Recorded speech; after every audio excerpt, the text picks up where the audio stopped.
walls came down when your love shone through. Now my life will never be the same. You love me too much to let me stay this way. Welcome to the Warrior's Way. My name is Isaac Walsh. Say good morning to Julie. Good morning. Good morning. All right, sit tight for just 1 second. If this is your first time and you are struggling, or you know someone that's struggling with drug rehabilitation or addiction to alcohol, please go to UCANMichigan.com, click on struggling, and you'll see a little piece of information that you put in there, and you can find help. Someone will call you within 24 hours, and if you need help with rehab, detox, outreach, mental health, we have people there. If this is struggling because the economy sucks right now and you need food or clothes or baby formula, please go to spiritualwarfareunit.com, click on struggling. And we have 17 nonprofits that we work with that will help you for free or next to free. And if you're doing great, we all know somebody that's struggling, so help us, help them, help you. All right. So we are here this morning with Julie Lopez, and you are from Crime Stoppers. I am. All right. And how long have you been doing that? I have been working for Crime Stoppers for 9 years. This is 9 my years. 10th year, just started. 10th year. All right. So first of all, welcome to the show, and thank you for what you're doing. This is an important thing. And the first thing I wanted to touch, everybody I was talking to in regards that they do that, they say, well, they don't pay. You call them and they don't pay. So let's start with that, and then we're going to get into your story real quick, because that was the thing everybody was asking me. Why did people think that? Well, maybe their tip didn't help lead to an arrest. That could be. Oh, so they did something, or they had the wrong person. Yeah. Well, how do they know? Because if it's anonymous, right? How do you know who to call? And then how do they get the money, right? Right. So the whole tip process is, if you have knowledge of a crime or felony fugitive, and you submit it to Crime Stoppers. So we can go through the methods of how to do that. There's several methods. Yeah, all these guys. Yeah, calling 1-800-422-JAIL. You could go to p3tips.com, which is our program that we use. P3 Tips? Okay. And then there's P3 Tips. It's an app. It's a mobile app. For your phone? Yeah. And it doesn't say Crime Stopper. So so you could be eating and you're like, oh my God, I know that guy. Well, yeah. Like this guy right here. And there's right? the P3 logo over there that on the bottom there. It doesn't look like Crime Stoppers on the bottom. And it's just a free app. It's a free app, and it takes you right. Blue P? Takes you right to submit a tip to Crime Stoppers. Oh, cool. So it could be on crimestoppersflint.com. There's a crimestoppersflint.com. And there's a submit a tip. So all of that comes to us, and then so the tipster is given a tip number. That's how they're identified. We don't know their name. We don't know if they're male or female. We don't record the calls. Our call center is in Canada. The calls are not recorded. It doesn't say anything about who it is. Sometimes the tipsters accidentally identify themselves by saying, my brother-in-law did this, or my next-door neighbor did this. Oh, I gotcha. We make sure that part is not sent to law enforcement. Oh, good. Okay. So we make sure that the tipster is anonymous, but the tipster has to keep that tip number.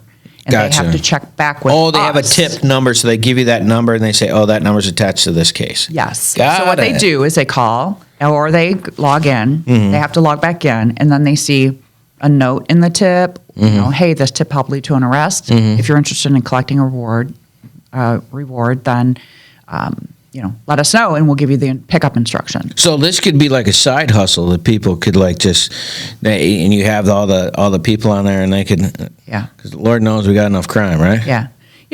And the only way that I know that we have repeat tipsters is because I recognize the sound of their voice. Yeah. Or they'll tell me, oh yeah, they'll tell me. Not that I want the credit, but. Yeah.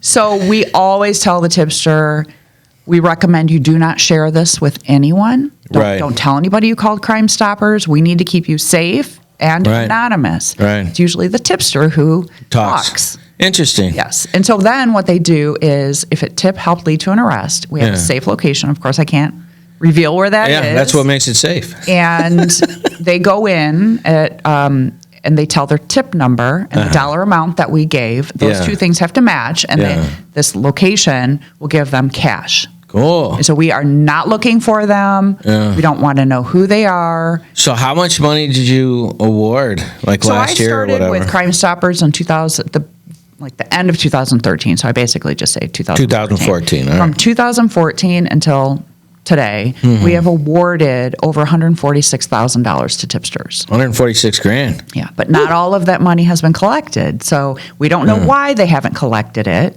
Yeah. Because they don't tell us why. But we can only assume a couple of things. So the process works is basically what you're saying. All right. So that's great, and Crime Stoppers is awesome, and that's why we had you on. But you kind of have a cool story. So I wanted to get into that because people can understand why you're passionate about this, right? And the Crime Stoppers thing is good, and we'll get into the bad guy part of it and all that.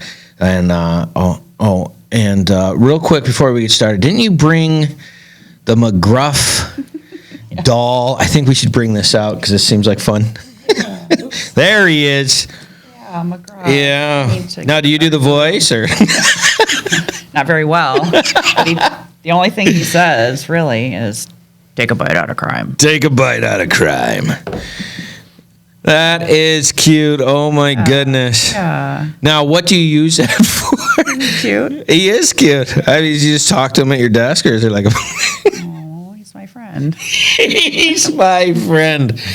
Oh, that's perfect. You don't have to feed him or take him outside or nothing. Oh, he just helps us fight crime. He just helps you fight crime. He needs to learn how to tie his shoes.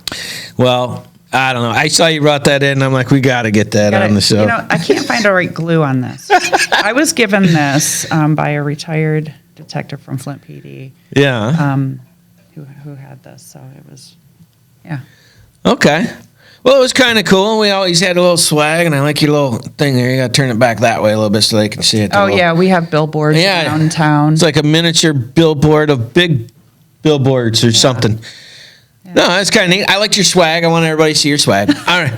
That was kind of it. Okay, so, and what was really interesting and brought this story on, you literally have this book. This is people, and you flipped. I don't know if you did it on purpose or not. I did not. Literally flipped the one, was like, oh, by the way.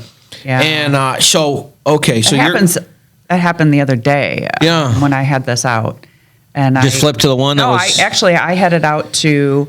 I was meeting with Demarius Howard's mother, and we were getting interviewed. This guy. Mm-hmm. And so I had the book opened up to his case. Yeah. And then I went and did something else. We were over at Burston Fieldhouse doing this interview. And I went somewhere else, and I came back, and the book was opened up to my father. No kidding. And I just looked at it, and I just kind of chuckled, just like I did when that happened this morning, when I just opened it up. And you're like, by the way. I'm like, hi, Dad. Yeah. Okay, here you are with me again. Yeah, no, it's cool. It's like good kismet, right? Yeah. All right. So you grew up in the Michigan area. In school, were you like an athlete or a nerd? Like what kind of kid were you? I played soccer. Oh, soccer. Outstanding. I did as well. Yeah. Yeah. And make it anywhere with that, or just high school stuff? No, just high school. All right. And then you graduate from high school and do what? Well, I really thought I wanted to be a dental hygienist. A dental hygienist. I did. Who comes to that answer? Well, okay, so I do a lot of talking with young kids about bullying and things, and I always start off with my story a little bit. And I always say the one thing I knew I wanted to be when I was young is I knew I wanted to be a mom. And luckily, I have 3 wonderful boys. And, so that I'm really... That's awesome. Yeah, no, I got that. I'm out of my life here. Yeah, well, we'll get to that part. You're kind of jumping the gun a little bit. Well, then I wanted to be a dental hygienist because we. Yeah. So did you go to like dental? Well, I went to Ferris State College at the time. Yeah, I'll date myself here. Yeah. And I went into pre-science. Pre-science. Yep. Okay. And so then when I was there, my first year, I was walking around the science building. Mm-hmm. There's no internet back then. Right. And there were bulletin boards with what you can do with your life. Yeah, the paper poles. Yeah, and so it's a science building, and I saw horticulture. And I thought, oh my gosh, that just sounds, I don't know why. I know. Horticulture just did the tick. It did. And so I said, my dad was a little nervous. What are you going to do? What are you going to do with horticulture? Yeah. And so I said, well, I'll take 2 still applied science classes, 2 horticulture, see where it goes. And that way I'm not, can go either way. Yeah. And it was easy. It was just, the plants talk to me, basically. No kidding. So I have a career of 25 years in horticulture. Hold on, we'll get to that part. Yeah, so, okay, you're stuck. no, it's like No, chronological order. Yeah. So Yeah. plants. Wow, dentist. Wow, that's. Well, I didn't go into. I thought I wanted to be. Dental hygienist. So you do the classes, and then how was college life for you? Like, what was that? Great. Well, I was an experience? RA. I was an advisor. So. Yes, sir, boss. So you were loved and hated. All right.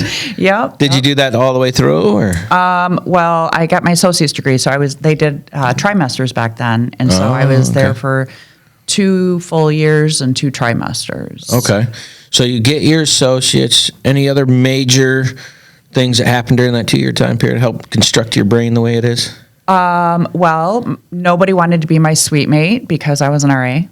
And so a friend in my horticulture classes, Tina Lopez, if you can put that together, Yeah. Tina became my suite mate, and we both loved each other's families. And I would think being your roommate would be great because then you get away a little bit more, I imagine. well, I was a rule follower, so we would just go off campus to get in trouble.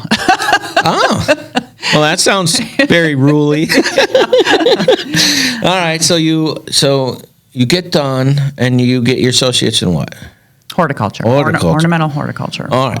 I'm trying to get that in my brain. Yeah. And in the plants, and all I can think of is the lady from Batman. I can't remember her name that killed everybody, Ivy or whatever.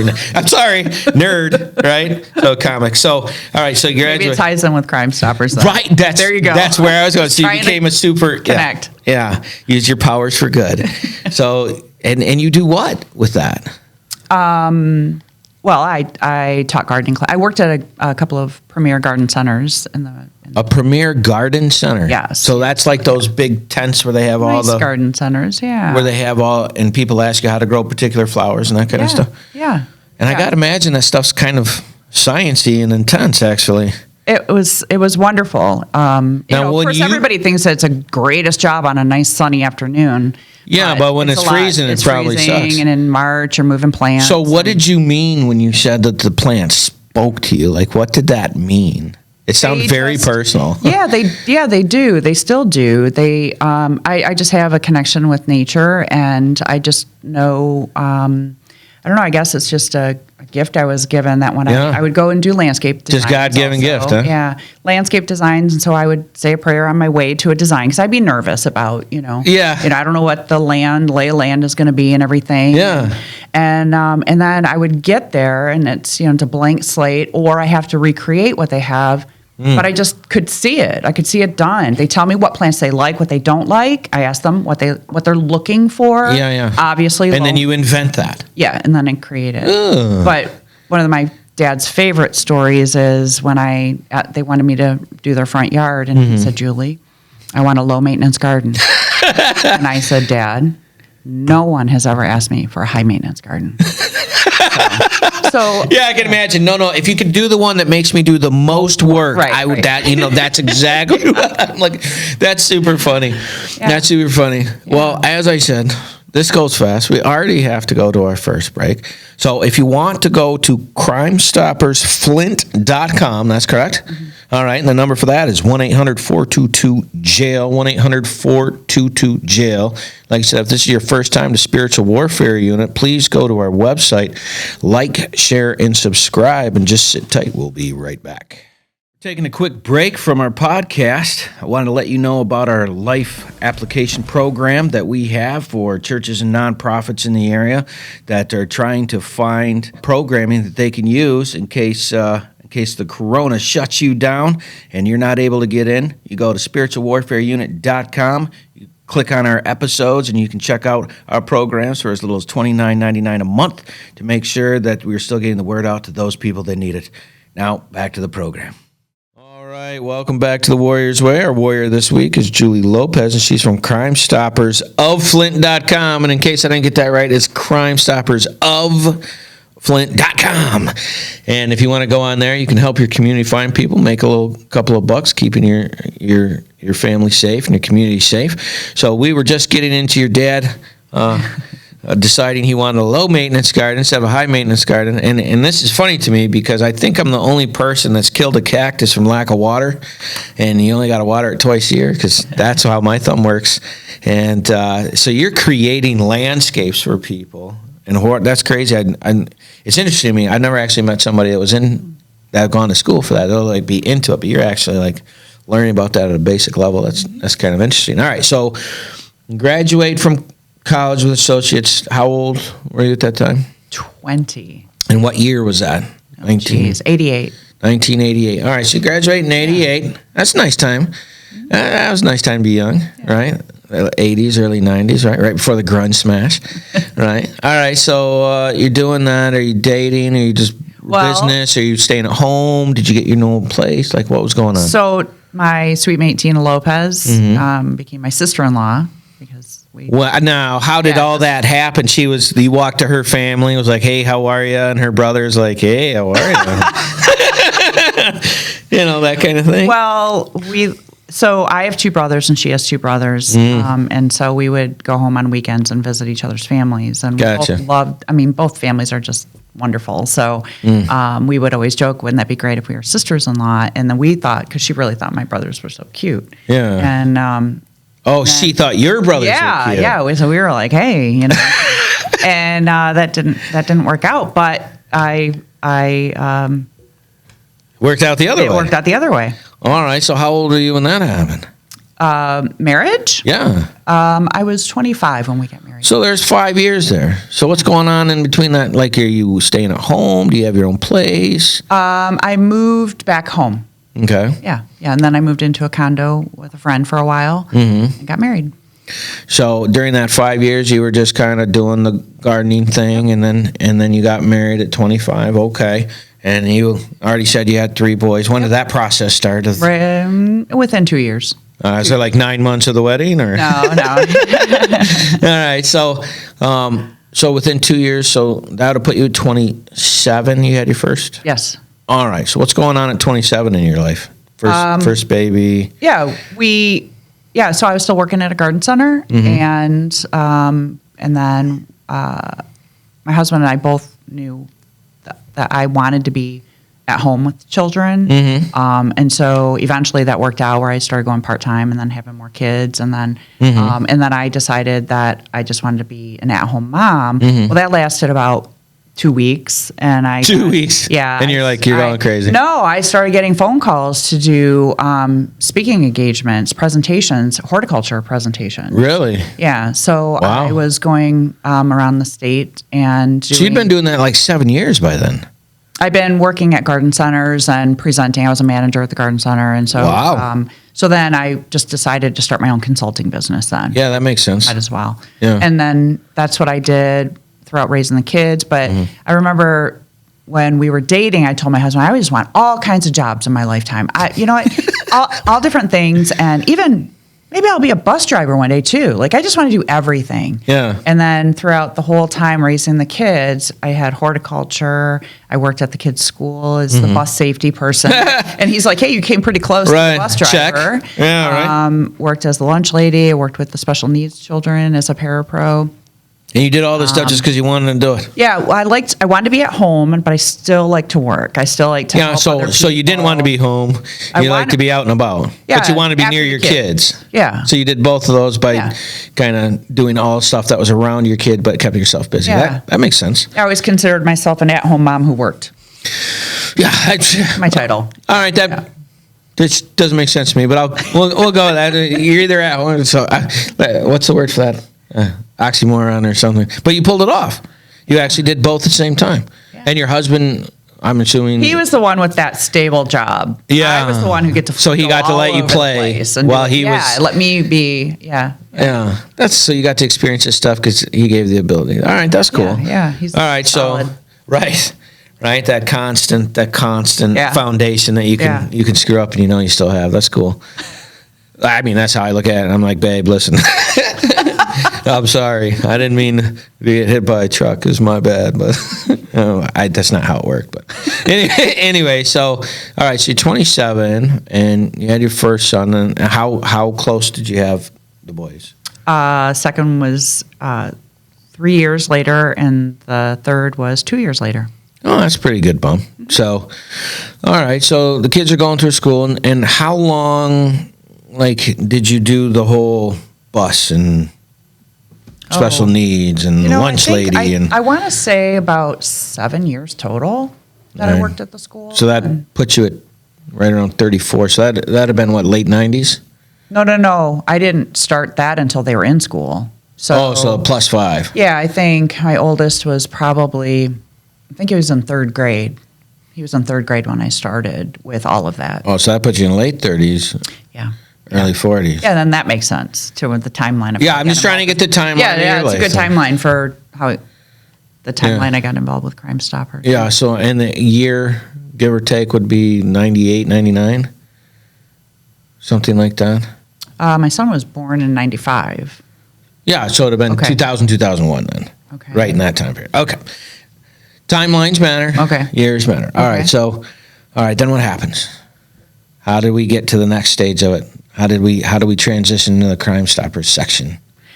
Yeah, so I'm working about 5 part-time jobs, just juggling them. I was cooking for people also. Wow. Healthy food, and then working all those other jobs I had mentioned. Yeah.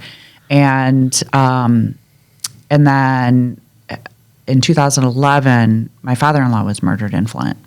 All right, so let's catch up from 2001 to 2010. You're having the boys, you're doing the schools, you're doing the assistant for disabled kids, you're doing the bus stuff, you're doing the LLC landscaping, you're doing cooking for people, and you're being a mom and a wife. That's a full overflowing plate, I think. Okay, so you're doing that for about a decade. So you're just in that mom bubble. This is my life, and you're in your late 30, early 40 time period. Okay. What happened? Well, my family, we were up north vacationing with some friends, and we were on the lake all day, and we were getting in for the evening, and getting the kids ready we're going to watch a movie. I want to say it was Tron. And good movie. Yeah, I didn't get to watch it, but they did. Yeah. I should probably watch it someday. Anyway, we were getting ready for that, and I saw that my phone had a bunch of missed calls. Wow. And I was like, we're on vacation. I'll just check it later. Yeah, I'll check it later. But then I looked at it again. It was my two sisters-in-law that were, and I thought, something's up. Yeah. And so the message was frantic. Yeah. And so my husband was about to get in the shower, and I just knocked on the door. I said, hey, you need to come out. Something's wrong. And, oh, wait, no, actually, I think I did start talking to her. To call first? Well, the stress of the scenario is going to change the story. I kind of, I think I knocked on the door, and then she answered, and as he hadn't come out yet, and she said, Dad's been shot, and we don't think he made it. And so that... At his house? Yes. Okay. I'm wondering if I knew that at the time. Yeah, I think she said, Dad's... And so then he came out, and at that time I had heard it, and I had fallen to the ground. Yeah. In shock, and I couldn't. It was awful, Yeah. And he's standing there looking at me. Yeah, because he's got processing shaving cream on his face, and it's like frozen in your brain. What's going on? And he sees me on the floor. Yeah. And I'm like, "What do you mean? What do you mean? What do you mean?" And wow. And her husband got on because she couldn't talk anymore. He's just and I said, "What do you mean? He might. We're not sure he made it." What is it? And he said, "Julie, no, he didn't make it." And then I just started bawling, and sure. And then I had to say those words to my husband. Yeah. And then we. Wow. Yeah, it was. Okay, so you're in this really stressful moment. You're up north. I'm guessing you grabbed the kids and just took No. fireball shot. You stayed? Oh, no. We had to figure out what was going on. Yeah. And so our friends, luckily we were with some good friends, and they said, well, watch the kids. And okay. they kept them in the other room. We were in the bedroom. Yeah. We were at a cottage. Yeah. And so they were watching the movie. So they were busy for a couple of hours, which was great because then we could process this whole thing. Right. Because at first I was, don't tell the kids until the morning. It's not going to make a difference. Yeah. And because that's the way my family rolled. Like, why worry about things until it's time to worry? Absolutely. That's just the way we were raised. Very safe way of doing things. Like you don't call at 2 a.m. and say something that has happened. You know what I mean? Yeah. It's like, wait until the morning so a person can be well rested and when they hear this bad news. And you can process and you can handle it better for them and be there for them. So then we were on the phone trying to figure out what happened. Yeah. Talking to the family who had found him and everything like that. Eventually we did. It was after many hours of us trying to figure all this out, what we're going to do. We decided that we needed to tell the kids that night because they're 16, 13, and 11. Yeah, and that just sounds like that was probably just terrible.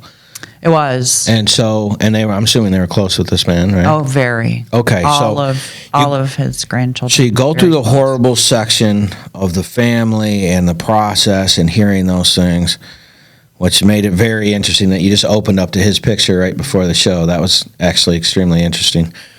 So then you go home and did they catch the guy right away or they couldn't find him or what was going on there? We went to the Thumb area, which is where the family lives. But Pablo, my father-in-law, lived in Flint. And so he was killed in Flint. He worked for Buick, and so he lived there for many years. Yeah. But he was raised in the Thumb. Yeah. And so we went there to be with the whole family, like everybody gathered around. And so, of course, to me, not to you, I hadn't had any experience with police. I didn't know any police officers. None of us did. I didn't, and so we just thought it would get solved in 24 hours like it does on TV. Really? Well, sure. I guess back then that made sense though, right? Yeah. Well, they'll just figure it out by the end of the show, and they'll leave a print or something. And yeah. And then that didn't happen. No. And so, then we. Well, before you get into this, because I want to make sure we got to go to our second break. All right, if you have not gone to crimestoppersoflint.com to check that out or download their app, please do that. Like, share, and subscribe on Spiritual Warfare Unit. Sit tight. We're going to be right back. I'm really impressed with the teachings that Isaac has been bringing to us, as this is all based from Proverbs. I like it because it's simple, and it doesn't matter who you are. It's very easy to understand and apply to your life. It points out, my bad parts, and but it's showing me how to do the good parts. And I'm trying to apply that and make a better life for myself because I'm tired of where I've been. It's impacted a lot of the guys as they continue to talk and ask questions after the meetings, as they speak to one another regarding the meeting and the messages and the topics that are being brought up, which are down-to-earth topics of situations and things that we live with on a day-to-day basis. He takes the Bible and he breaks it down into simple terms and where you can understand. And like I said before, sometimes a lot of churches, even the Salvation Army, sometimes we start using these big words that people don't understand, like even saying someone got saved. Well, what does that mean? What does it mean when you say someone got saved? And it's accepting Jesus into your heart. So it's like words like that we use that people don't understand. It's just very interesting how he points out, the different things of, the sin part, and then he comes back with the, how to make it better, and he just points it out. It's there. I didn't know all this stuff was in there, but now that he's pointing it out, it's like, wow, I guess if you really dig into the Bible, you find these things. This is a daily moral standards that we can live by, that the teachings are coming from. And honestly, we can take verse by verse as what he's done, and pretty much he's done the hard work for us, and now laying it out so that we have an easier understanding. There's some people who don't like to be in Bible classes, but this one seems to get their attention. All right, welcome back to the Warrior's Way. Our warrior this week is Julie Lopez from Crime Stoppers. Their website is crimestoppersoflint.com. You go on there, help your community. And she was just getting into why she joined Crime Stoppers. So you were up north on vacation, find out your father-in-law passed away, someone murdered him, and your thought process is, well, they'll collect evidence, they'll find them, and we'll be done with this. But that is not your experience. Yeah, and if I don't mean to correct you, but No. but when I see the funeral homes, the obituaries list passed away Yeah. on these homicides. Yeah. When the funeral home told us that, we're going to put passed away. Both my sister-in-law and I looked at each other and we're like, he didn't pass away. He didn't pass away. Somebody took his life. So you wanted murdered on that? No, we worded it differently, but he didn't pass away. Like passed away sounds like he went gently in his sleep, or that it was It makes sense that would be a bother. Yeah, it bothered us that day, and it's like they were taken from us. Yeah. He was. You were taken from robbed, us. really. If Yeah, you think he about was. it. I'll have to look at the obituary to see what it says, how we reworded it, because I don't remember, but I know we didn't put passed away on there. Right. Yeah. All right. So he. Yeah. No. Well, it's like when people say closure. Oh, you can get closure. It's like the family members just lose it on that one. It's like you're never going to have closure. You can have answers. Yeah, you can have answers. You can have but not answers, but closure is a very, very personal. How it brings closure to that individual. Yeah, and it's important that you bring that up, because I wouldn't even have thought about it unless you would have said something. Actually, so that was a good point out. All right, so you're looking to get closure on the scenario, but it didn't happen. Didn't happen. So Yeah. what was like the hang-ups? Like what was the issues? Well, so in our case, it was 2011. There's an emergency manager in Flint, so there are all kinds of retirements going on. Right. They're short-staffed. They were short-staffed then. Yeah. They're even more so now. Yeah. They've got Michigan State Police helping Yep. at the major crime unit now, but back in 2011, they didn't have that. And like I said, there were all kinds of retirements going on. Yeah. And so we were frustrated. How much time period before this frustration? Well, after a couple of weeks, my husband is very, very easygoing, very calm, cool, and collected. And when I heard him yelling at the detective, because we didn't have any answers after a couple of weeks, we didn't have any communication really. Oh, it's so like they're blowing it off. Well, Because they were busy, not because they. Yeah, and and this is our perspective from, as a family member, and Right. that's why I understand where people are going from. But now that I'm only going to jump ahead for a second. Yep. And my role as Crime Stoppers director Yeah. is now I work with them, and I see their workload, and I see how they handle different cases and how the communication goes. But it still needs work. Yeah, because the pile's not like this.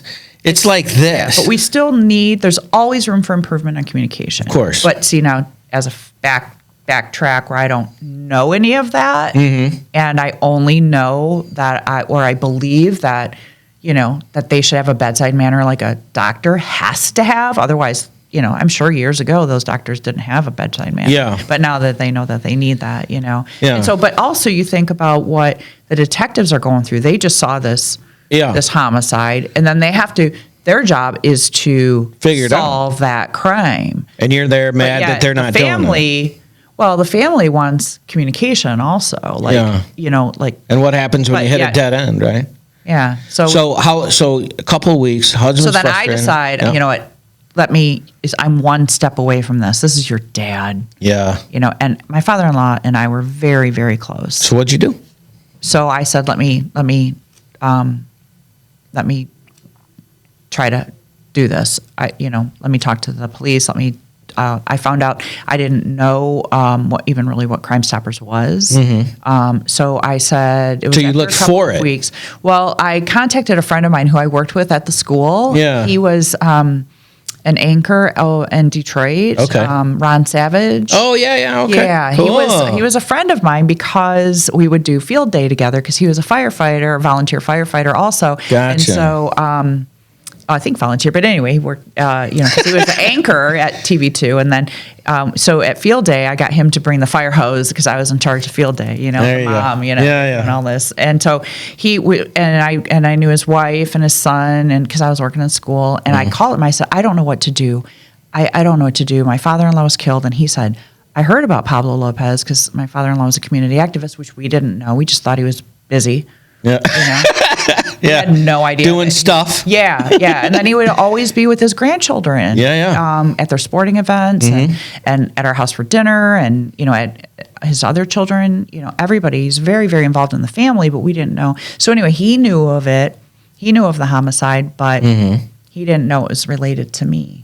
And okay. He said, you need to call Crime Stoppers. And I'm like, okay, what's Crime Stoppers? Yeah. Like, I have no idea. Yeah. So I got a hold of the Detroit Crime Stoppers because I live in the Metro Detroit area. And so then the viewing area of the TV, that's why, and so they cover 7 counties around Detroit. Wow. Well, then I find out there's a Flint Crime Stoppers. There And you I'm go. like, oh, I didn't know they were different. So they have different phone numbers. Well, jumping ahead, there are Crime Stoppers. There's about 29 in the state of Michigan. Okay. And there's hundreds of them around the country and the world. Cool. And so, but they're all run by different board of directors. So I was like, okay, well, Pablo's local union had done a fundraiser within a couple of months or something. I can't remember how long it was after that to raise money to increase the reward. Yeah. So we had given the reward money to the Detroit Crime Stoppers and said, well, the Flint, what if the tip comes into yours? Yeah. And they're like, no, because then it has to come into ours to do the reward. Good and I Lord. said, this isn't, what do you mean you can't talk to each The other? story's stressing me out. I was really frustrated. I'm frustrated. Yeah, so so- what do you do? Like, what's the Well- solution? This is driving me nuts. So I I feel myself sweating. I was like, really? Politics? well, I didn't understand that it was like, why can't you just work together and communicate? Yeah.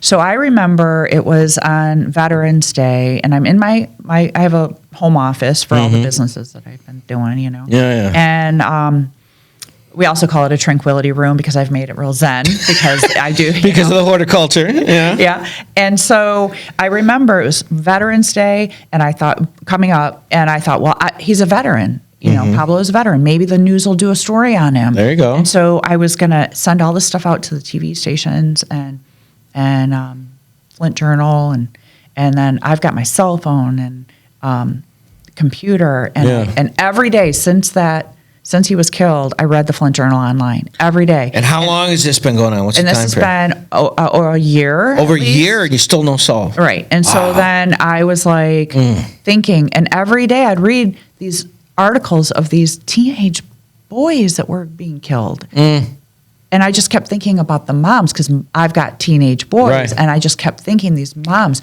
And if I'm as affected by this tragedy that happened to our family, what are these moms like? And so I just thought I have to help these moms. Yeah.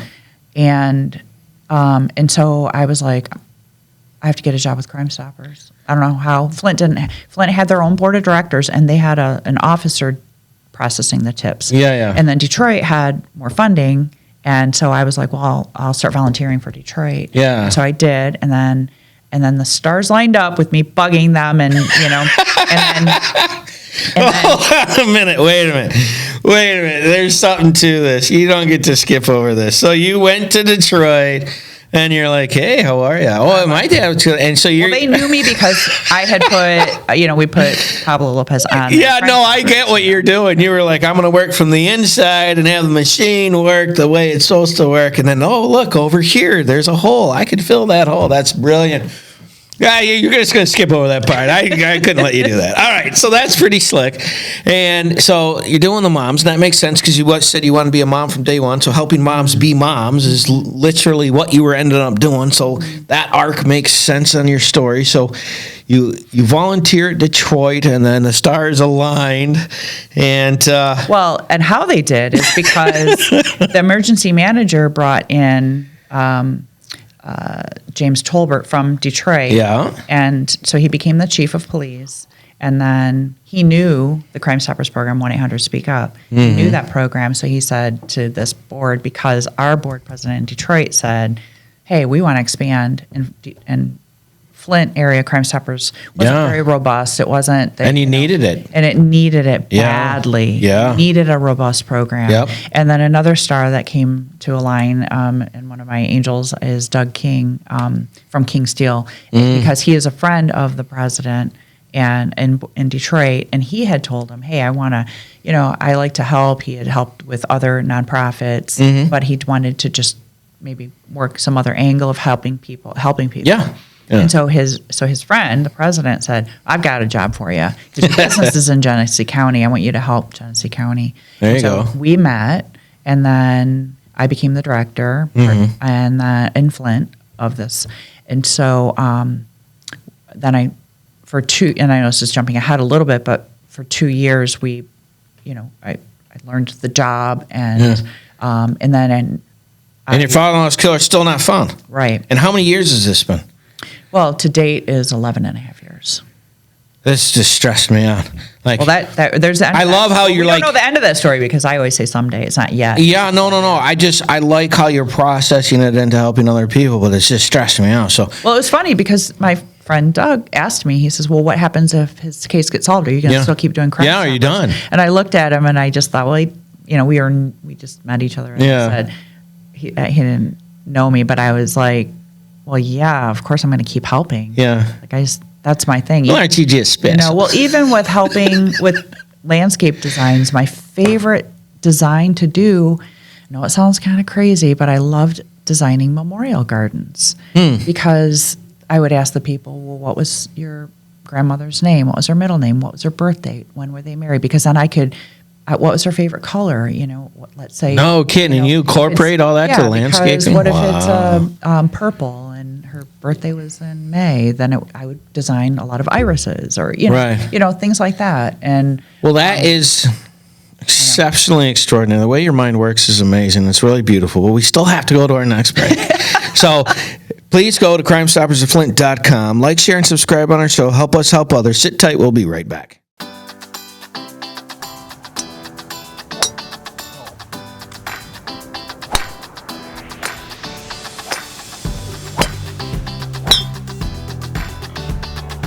Hey, it's Aaron with UCAN. We're out here at our third annual golf outing here in the Genesee Valley Meadows. So, really good day. We have a great number of teams, great sponsorship, great people. We're hoping for a great time. The weather's good. So, we appreciate all the support we get at all of our events. It helps us fight the fight that we fight. So, thank you all. Stay the course.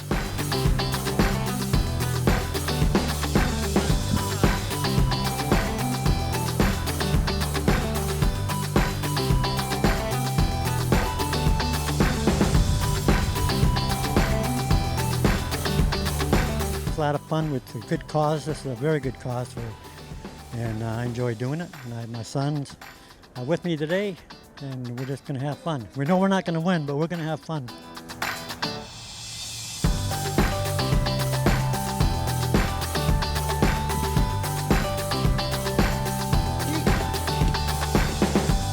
Oh, today is an awesome day today. This is our 4th or 5th one here, and can't thank UCAN enough for what they do, especially on this situation where they have this outing, Mark and Debbie and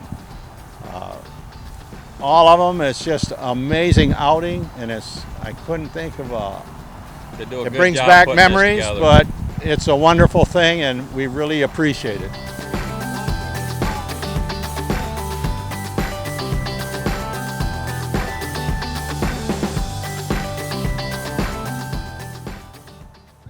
All right, welcome back to the Warrior's Way. Our warrior this week is Julie Lopez, and she's from crimestoppersoflint.com. And you were just finishing up with how you put together your favorite things as memorials and the colors and the names and the persons and put it.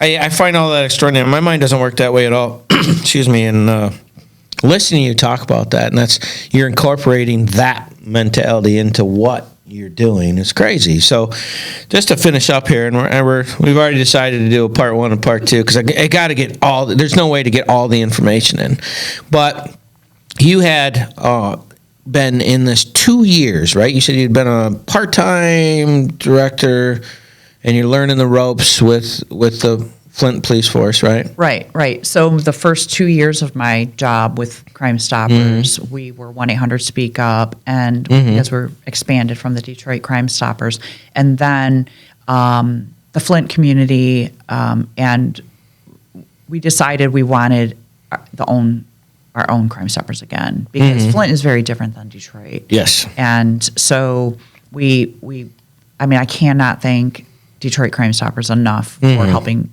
us get back on our feet in Flint. Yeah. And so they were instrumental in helping. But what we did then is I resigned from that organization, and we started a new 501c3. Yeah. And then built a board of directors with local people. Cool. And started fundraising. Well, Doug King helped by getting corporate sponsors. So that has been phenomenal. And then I fought it all the way. I fought writing a grant. I did not want to write a grant. Right. It wasn't. But now that and Ruth Mott Foundation, we received a grant from them in 2017. Because in 2016 is when I resigned from, and started our own. Yeah. And then we've received grants from Ruth Mott, and then received a couple of other grants. And I find the grant world fascinating. Really? Yes, I think it's so great because I think it you're the shows only impact. person I've I ever don't heard say know. that. Most people are like, oh, Believe me. and you're like, oh, great. I was not happy about going to this workshop so I could learn how to do it. It was early in the morning. I didn't want to do that. And by the end of that day, it was Jay Blackman was the one who I don't even know where he's around the country somewhere. But I had contacted him afterwards, and I said, I got my first grant. Yeah. Because I took his workshop. I couldn't wait to get back the next 2 mornings. It was crazy. I would have never guessed that of me. Never. But I found it fascinating. And then with Ruth Mott Foundation, I've learned so much from them. And they I find it very fascinating. They're helping the community so much. The Mott Foundation does a lot of work down here, and it's just finding the right ideas to invest in, right? And it's all about collaboration. So working with other organizations, you know, like I see UCAN at so many things that we go to. Yeah, we're at everything. That's how we know each other is because we're at these events to try to help the community. So we all do different things, and then we can. Our community blends together. Oh, it's perfect. Yeah. Between drug rehabilitation and jail reentry. Yeah, and you might know somebody who might need to have Crime Stoppers help them, Right, and we're gonna be putting this on our website on spiritualwarfareunit.com. We will have that website link, crimestoppersoflint.com, where they can click on and find you, because what you're doing is awesome. But we got to kind of try to get at least. So we got to the directorship and doing grants, and you loved it, which is weird, and it's awesome that it's weird to you, and that just shows you the brilliance. It takes intelligence to write grants. That's just stone. Well, I had help too. Well, I asked a lot of questions. That's weird. Contacted my cousin because she does a nonprofit. She's always done that in that world, and I'm like. So I asked my cousin Mary. I asked my dad had worked for when he retired, he worked for as a director and I said, so I was asking, and then my grant advisors were helpful. My sister's a school teacher, so I'm like, will you correct my grammar, my punctuation, make sure everything's good, I had a lot of people really coming together, and that's what it's all about is.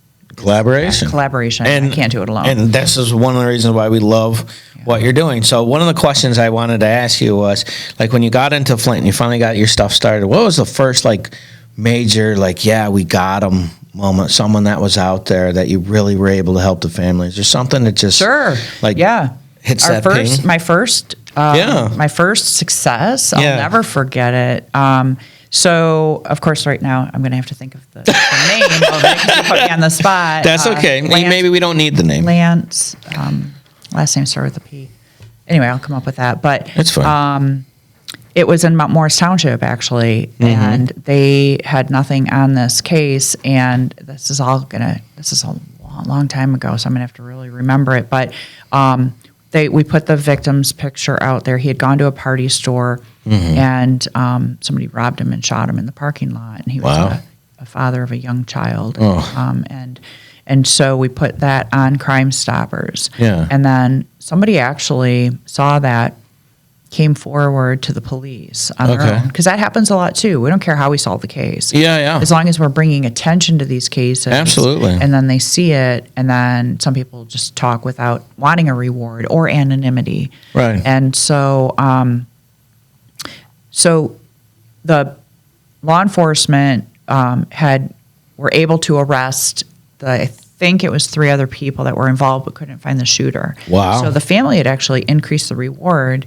And so we have a contract that is signed. They don't risk it losing their money if it Yep. doesn't help solve the case Yep. or anything. But they increased the reward, and then we put the fugitive out there, the one who they were issued a warrant for the shooting. Yeah.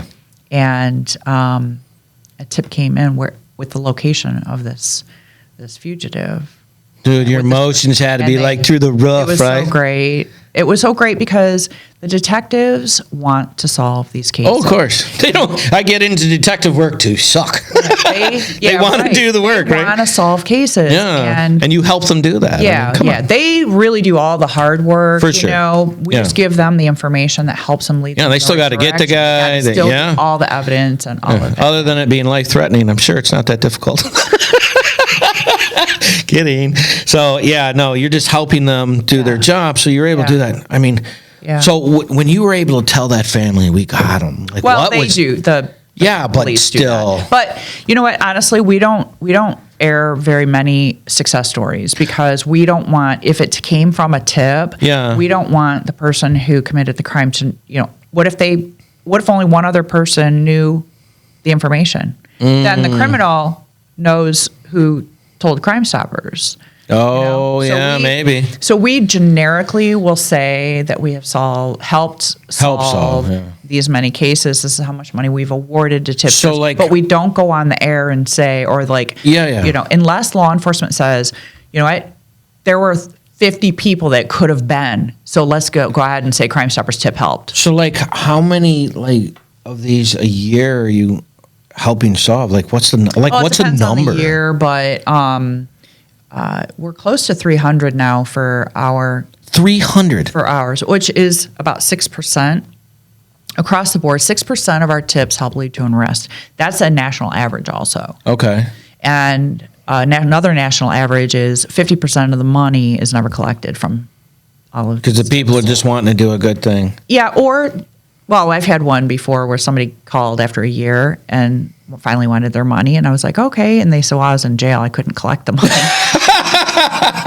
Oh man, that's so perfect. We've also had some where the people have left town because they're Well, afraid sure, they're afraid of consequences. Yeah, there's a lot. And so that's why anonymity is so key, and that's why Mm-hmm. we don't highlight which cases that we have solved. So the 6% tip outbreak, that kind of makes sense to the very beginning of the show when I said, why do people don't think they get paid? Because 94% of the time, it doesn't lead to an arrest. So 94% of the time, it's not going to lead to any kind of money, so Yeah. people doesn't think it works. But it's because the national average of success is 6%. Well, or their information didn't help. I mean, that's Right. the thing. Like somebody will say, "Hey, I know where this guy is. It's at this location." Yeah. And but then randomly, the person got stopped at a traffic light. It had nothing to do with the location they gave, and then they're mad because they got arrested, but they didn't get arrested because of the information that they gave in the tip. Does that happen a lot? I mean, Yeah, there's. no kidding. Well, it's just that the information didn't help. I gotcha. And then we want to pay. Yeah, but so we it's have not- to keep it. We have to keep it Yeah. consistent with. So that's the real. thing that I wanted to make sure that we put out there. Because that was the one, well, they don't pay out. But the realistic number is 6% of the information given is valid to the arrest. The other ones are just information that didn't lead to arrest. Yeah. Or Okay. yet. Or yet. Or yet, because drug cases they can't just, oh, well, this house is selling drugs. Police can't just go knock on the door and say, hey, we heard you're selling drugs. Can you let us in? You know, it doesn't work like that. And so they need, investigative work. It takes time. Yeah. Just like homicide, the investigative work takes time. Do you know what the average amount of time it is to solve one of these? Do you know what it is? Oh, I don't think there's an average. I don't know. Well, I mean, really. it's like if someone had all the information when it got like 2 to 3 weeks of processing, 3 to 6 weeks to get it or whatever, between getting the information from the time they got their fax to be able to set it up. Because there's a whole bunch of coordination that's going on there. It's not just Detective John going over there. There's like they have to get people and set it up and It all depends that. on what other evidence that they have also. Yeah. Because the tip, they can't assume, law enforcement can't assume that tip is like, Trust but proof. verify. Right. Trust but verify, right? Yes, So you yes. verify the information on the Yeah. tip is correct, and you move forward. And they know a lot, law enforcement says this all the time, is they know a lot of their cases. They know who killed the person. They just can't prove it. They don't have the information evidence to prove it. They don't have the evidence to go for. So even if you have a tip and there's not evidence of that thing, then you still have to prove that. Yeah. So And really, that might be right. Their information is probably correct. So to help like the people watching, if their information is a tip, I heard about this, they need to be able to, if they can, be able to have like their proof of this is there or something. Well, it helps, but we would rather have the information. That's why we always say any gotcha. information that you have could crack open the case. It could be a little tiny bit of information. Yeah. We still want that because that might be the one it piece helps. they're missing. That might be the one piece that gets them in the door. I gotcha. Yeah. So I wanted to keep this book right here the whole time. This is a big giant book of people that are still looking to be found, right? Well, those are unsolved. The front part are all unsolved homicides. All of this is unsolved And then homicide. at the This is back- all Flint. Flint and Genesee County, a couple in there from Saginaw. And then these are the solved There's ones there. some solved in there. I need to update this book, so. Yeah, well, I just want to show people, like, this is what people have helped with, and this is what we're looking for. Yeah. So, And those are our sponsors. We love to thank our sponsors. Love 'Cause to- we can't do this without them. Yeah. We have that on our website too.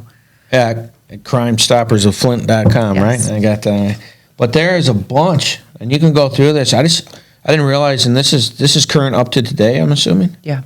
Wow. Yeah. And then, on our website, I think we have 150 unsolved homicides. And these are all people that are unsolved homicides. Mm-hmm. Every single one of these is a homicide. God, when you see that in a book like that, it's crazy. Yeah, You know I what take I that mean? to community events. I And people will bet. flip through, and inevitably they know someone or they're related to someone.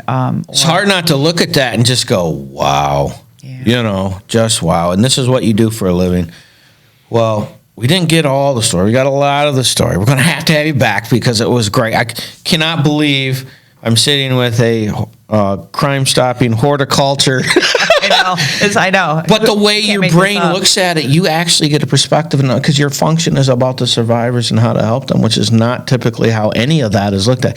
How can I solve it, and then they deal. But your process is literally the opposite because of your of your history and what you had to go through. Something that's really, really important is that the families feel hopeless and helpless, okay? But when they can hit share on Facebook, or when they can, have these posters to ask businesses, will you hang these up? Yeah. They feel like they're doing something that they can help law enforcement. They can try to help solve Right. their loved one's case.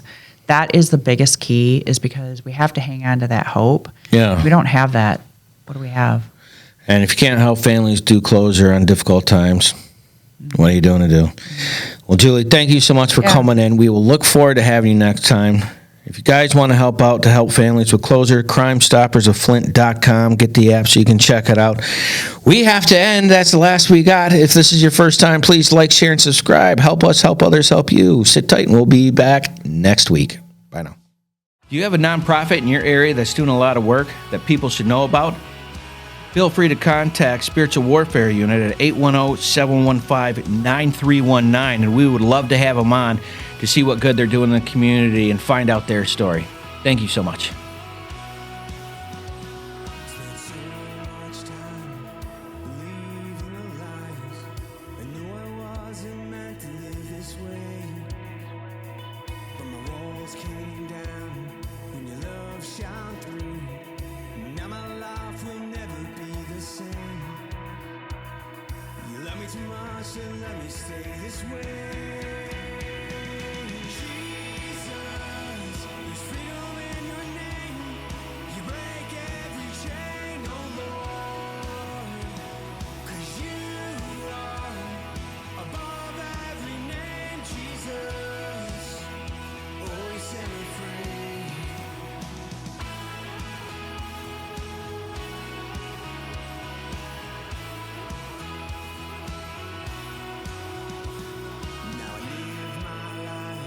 See, it's on to